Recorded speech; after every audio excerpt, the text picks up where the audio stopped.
Okay, so hello and welcome. Today is going to be the day for Wise Up Wednesday. And the reason that we're going for Wise Up Wednesday is for the wise god, Odin. Today is the day for his reverence. If you don't know, each day of the week is for a specific god. So today is for the Odin day. And what's funny is I was thinking about different ideas of what we should be doing on different days of the week. So we're trying to just change it up. So what's funny, some things was brought to my attention, and I'm really good at lining up stuff that I've been studying for so many years.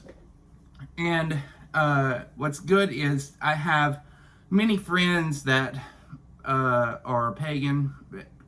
I have friends that are Luciferian. I have friends that are Christian. I have friends that are Mormons. And I have friends that are atheists. I have friends that are anything. I really don't give a shit. So what's funny is, since I've got into this for so long, I first started like old doctrine, and I went from the old doctrine up to more modern, recent doctrine. And what was funny, when I used to study way back when, I used to study thinking with like the Christian ideology. And Christian ideology is you believe in this man to become a Messiah, so you don't have the power within yourself because you're always looking without yourself. And now today, what's funny is when I go back and refresh my memory on certain things like Odin.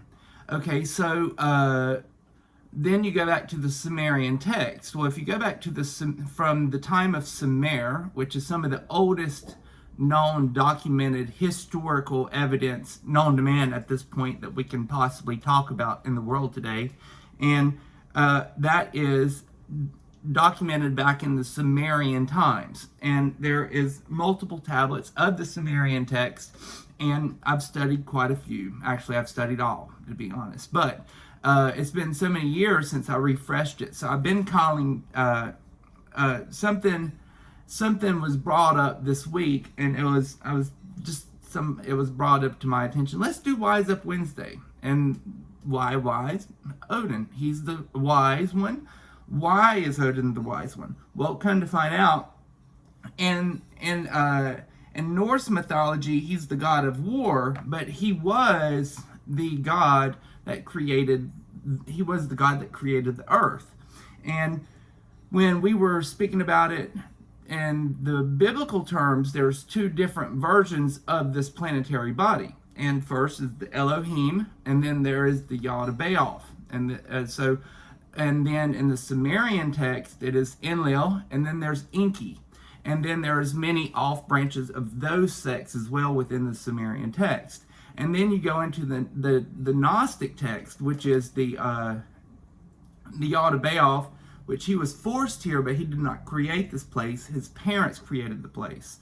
And that was the creator of all, and his mother actually created Yod of Baal and put him here. So it's funny how all these things lined up. So after I was thinking about it today, I said, okay, well, let me think about the backlog of the stuff that I've really looked into through the years. And I'm going to line this shit up, and let's dial it in. Because today is Wise Up Wednesday. So, well, what's funny is in the Sumerian text, there is the god that hates humanity, and he is the one that wipes out everybody and causes the flood and kills everybody because he is the one that's jealous. The reason that he wiped us out with the flood was because he said that he was tired of hearing the people have sex and fornicate. So he ended up wiping our ass off, and his brother actually hid a bunch of the people and did not tell him that he saved their lives. And then when the floods receded, he gave them property. So and come to find out, the brother that saved these people is the same personification as Odin in the Norse mythology. So as I was looking into I was really looking back at what I know, what I've studied, and I was trying to like refresh my memory before I really dialed in to get on here, because I don't want to get on here and sound like a dumbass and then act like I don't really know what I'm talking about. So there was a few things that came up to my mind when I was thinking about it. So the personifications of these people are different within different times. And now if you think about like Jesus, he was born with a virgin.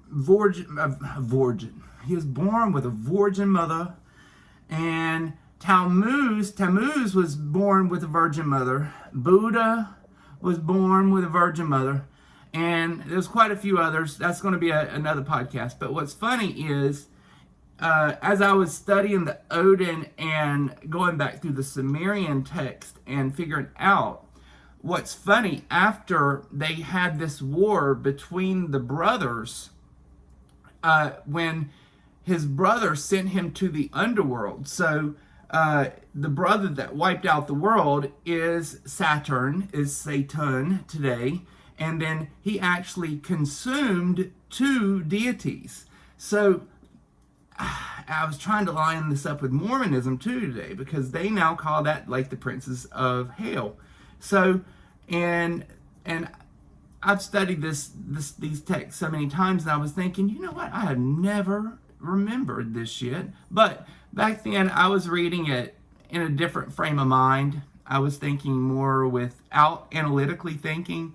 I was not thinking with my blinders off. I was thinking like trying to find the pieces of the puzzle. But what was funny, I really wasn't even looking for the pieces of the puzzle, if you understand what I mean. Now I've figured out so much of this shit. I'm just like, this is just mind control. It's mind control at its best, because what in a lot of different ways. Like, what's funny is, one thing I always tell people, if you don't have a God that you really know, maybe you should look in your ancestry. Like my ancestry, I'm Cherokee Indian. So we have the main God of the Cherokee is a humanless energy. And that is considered the God, the universal force of what it is. And what's funny is, there is still a God source over the Odin that was the creator of the earth. So you have to understand that as well. So there are still many different avenues on that aspect. So that was what was said. So what I was going to talk about too is so Enlil is his brother, the one that tried to wipe us off and kill us and created the flood back in the Sumerian times. And let me put these on, because homeboy is not as young as she used to be, and she's having issues with them e-balls. So when Enlil, Saturn, rose to equal or surpassed in authority, he was then sent to the underworld, and then he overran 2 separate deities, and they came to an extent to overlap, and also sometimes equated with Amaru and Seleucid, Uruk and Negral, and Tammuz. Well, Tammuz is actually Jesus, just in a different text. So, and all these deities, after he overran them, Satan, Enlil from the Sumerian text, he overran these deities and took them with him to the underworld. So they did not ask to go. They were forced to go. It was like without their own will. So I've never caught this. Never. In 12 years of studying this crap, it's just funny that I just saw it today when I was trying to like break down the Odin and the personifications between the Odin and Sumerian text, and then the Gnostic scriptures, and then the Holy Bible and all these other things. And I didn't really get into the Holy Bible part, because I still need to figure out the whole lineages of those two. But the thing is the the Elohim at the very beginning is the gods and goddesses, and he would have been one of the gods and goddesses who created the world at the beginning. And that's where a lot of it goes wrong. So what's funny is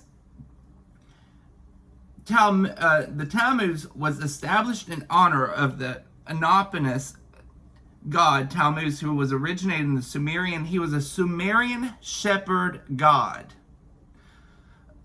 Who was a shepherd? Who in the hell was a shepherd? Think about it. Tammuz was a shepherd. So does that not ring any bells? I mean, I've already knew this from way back when, but I'm just reading it today and like refreshing my mind and thinking about it. And one other good thing that popped into my head, right? So if he took all these deities to the underworld, what really happened? Something else was brought to my attention too when we was talking about it could be this. And what if, have you seen the latest part of Stranger Things, to where the underworld, whoever this boy is that turned into the god that's over here fighting the realm of the divine humans, well, he's now taking them and taking over their bodies, and he like encapsulates them in that world, like almost like corpses, but he takes and uses their energy to become stronger. So is that telling you something in this show? I would imagine so, because we have to think about a lot of these things, right? As there's a lot of things within natural law they have to explain and they have to show. And when they're over here explaining and showing you things, they have to put it out in plain sight. You don't have to believe it. Just like when they're over here doing those weird ass, what are those weird ass things? Like Lady Gaga and that crazy lady, I swear that's her mama and her father, but people claim it ain't. It's that woman that makes them weird art shows, and it like, the bodies look like they're open, and then all the famous people are around eating it like cannibals. Well, there was a lot of speculation after some of these shows that some of the people that were actors are actually missing to today, and they were last seen at the show as a model. So nothing has ever been said about it. Nobody's ever seen the models. It's not factual, but the thing is it's out there. And when they put this out for the public to see, that's natural law. So you don't have to believe that they're doing these things. The thing is, they probably are. Because within natural law, they have to show and they have to abide by certain laws so they don't get reoccurring karmic debt. Because if they start getting karmic debt, then they owe back the system for something. So what they understand within the karmic law, they understand that they can show you certain aspects. They can claim, they can show it, and then claim that it's like an artwork. But these people are so wealthy, they can be able to do these things and then hide what they want. And people like me and most people in the world, you don't have the money to really go out and really make a scene against it, because they have more money than God. Practically, God don't even have any money. I mean, so they are God practically here, because they get what they want, they pay you off what they want, and they always pass their agendas like they want. So what we was thinking was, what if this is actually so Saturn the planet is Satan, and then what's funny is there has been speculations that Zeus is Jesus, and then Tammuz is Jesus.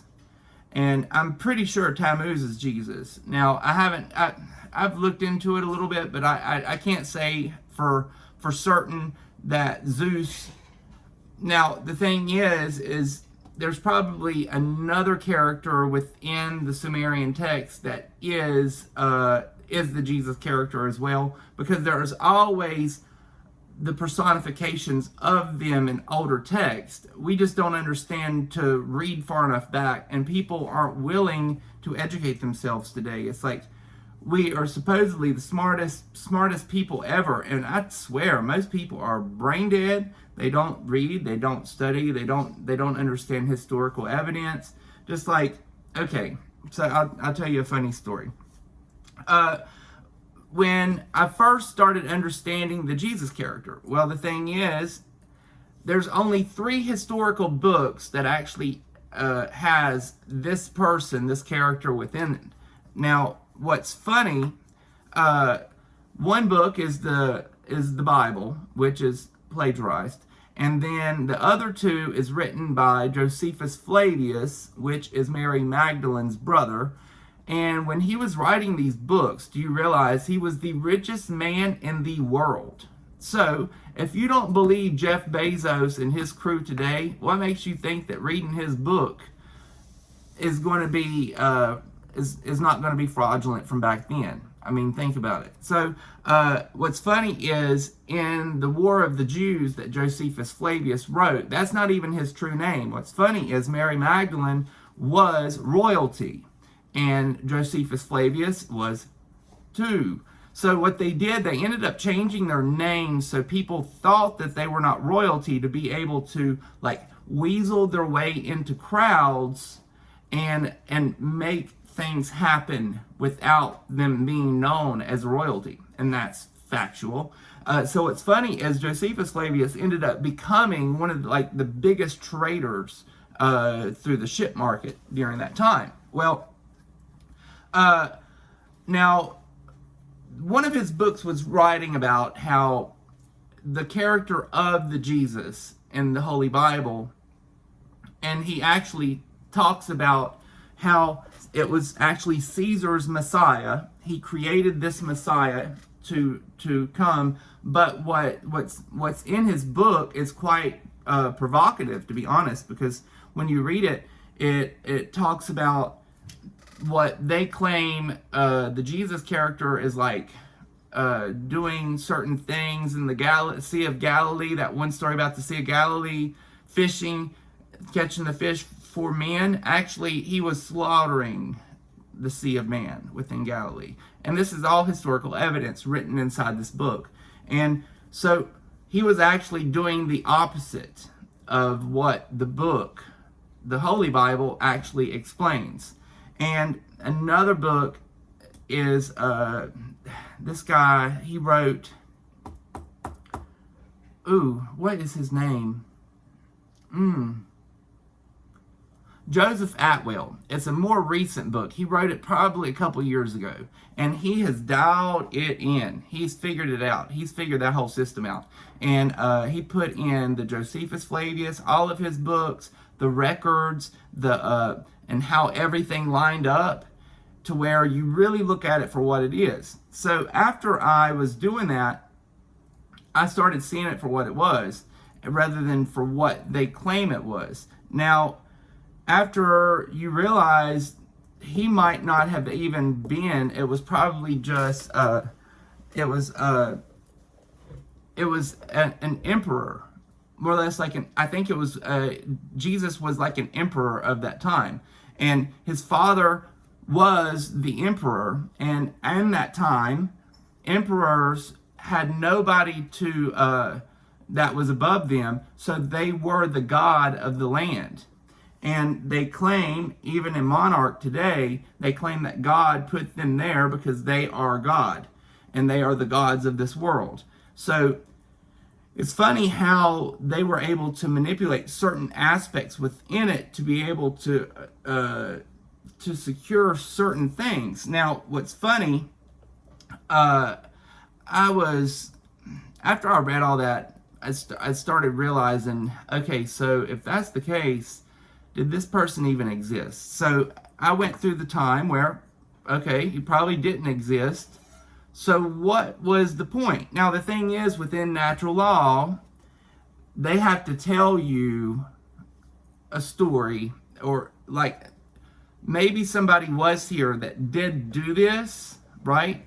but they can't tell you the whole story. But they have to show you pieces of the story, just like what I was just telling you about the rich and the famous over here at these weird art parties acting like cannibals. You get what I mean? So what I was doing one day was I was outside meditating, and all of a sudden my astral body just shot out of my body, and I was picked up by Archangel Michael. He ended up shifting me through the ethers, and I ended up, and what was funny is I ended up there with this figure that resonates with who he would have been as the avatar. So his body presence when he was here was the soul that I was led to, and he wanted me to end up meeting him in the astral realms to more or less calm my mind, to understand it for what it is rather than for what it was. And so he ended up showing me that we all choose. So when he got here, what happens is before we normally get here, we lose our memory of the ether. So when we're in the heavenly realms, we are wiped clean. Our memory is clean of the ethers, and they claim that it is more or less like we can make our choices, and if we mess up the choices, then we have karmic debt, and then we have to grow from them. And if it's bad, then that's when reincarnation will kick in. So he was explaining to me how, and then he showed how his soul was inserted into the mother, and then how he lived his life. But what he showed was he never lost his memory.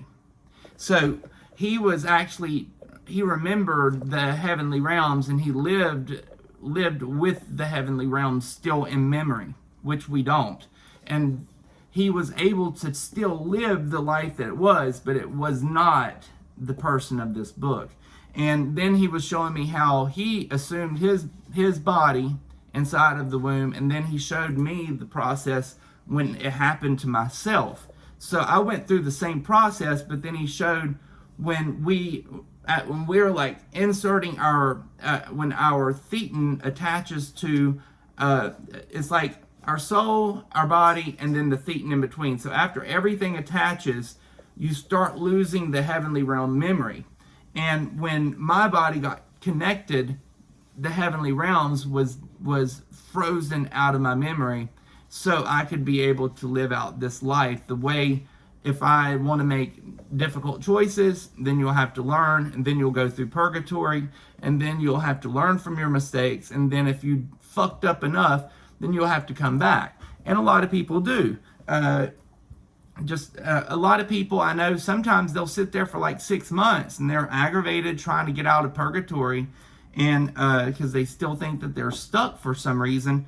And what happens is they'll get there, and then they don't really realize what happened, and then they don't go through the process of healing, understanding what happened, and then what they need to do to move on. Did they have any problems, and so on and so forth. And some people, most of the time kids, they just like slide right through, because they don't even have any like doubts or problems. They never really accrued any karmic debt. And that's where a lot of people go wrong, right? Because they say, well, we was born with sin.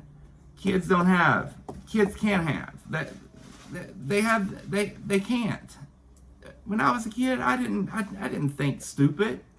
I mean, really, people, get it together now. And so it's just funny how people make these assumptions of things, and then it's just fraudulent, or they want to make these things up to make you assume things to keep you on a cycle. And this is the cycle that we've been on for quite some time now, it seems like. So going back to Odin, let's get off this character that I was talking about, and let's keep on rolling. So he was then, after he had the war with his brother then was sent to the underworld. He overtook the deities and then took them with him. Now, the next thing you know, they receive up to 6 months. So they recover that. the recovered final line reveals that he is to revive for 6 months out of each year. Did you hear that? So it's saying 6 months out of each year, Satan can be revived from that realm and be here. What you get? So some stuff that I don't know where I missed it. I don't see where I missed some of these things, and it's just funny that I go back and I study these things. I'm like, what the fuck was I thinking when I read this, and I didn't even understand it. You know what I mean? And then I go back and I'm like, so it says that he fucked up, took over all these deities, took their ass with him, and next thing you know, this bitch can come up here and hang out with us for months at a time every year. So he's here, guys. He's here. He's been here the whole fucking time. And then Odin is his brother. Odin is the one that loves the humanity, that's over here trying to help. And but the thing is they aren't the creator. And that's where I like to explain to people. So you have to understand there are lower gods. There is the creator. Like I don't think the true creator is a personification of anything. I think it is just anything and all things. And so as me being like more of a deist, I see it as when I look at I look at a person, or if I look at the world, I see the world as God, or I see you as God. Well, not anymore, because I see a lot of people aren't people anymore. Or well, seriously, I see all these weird ass shit, and people ain't. There's a lot of people that you think people, they ain't people. So I look at nature. I look at nature as the creator more than I do people at this point in my life. I see animals as the creator. I see other things as the creator, and so, but it's just funny how people want to put a person on it. Like the Mormons, they claim that their God, the Jehovah God, was a man, and then he went to the heavenly realms. Well, to me, that sounds similar to this character here. But what if that his brother, Enlil, I think it was Enlil that was the one that was sent to the underworld. Well, if Enlil can get up here for 6 months out of the year, how the hell do they not know that y'all that Jehovah ain't that motherfucker?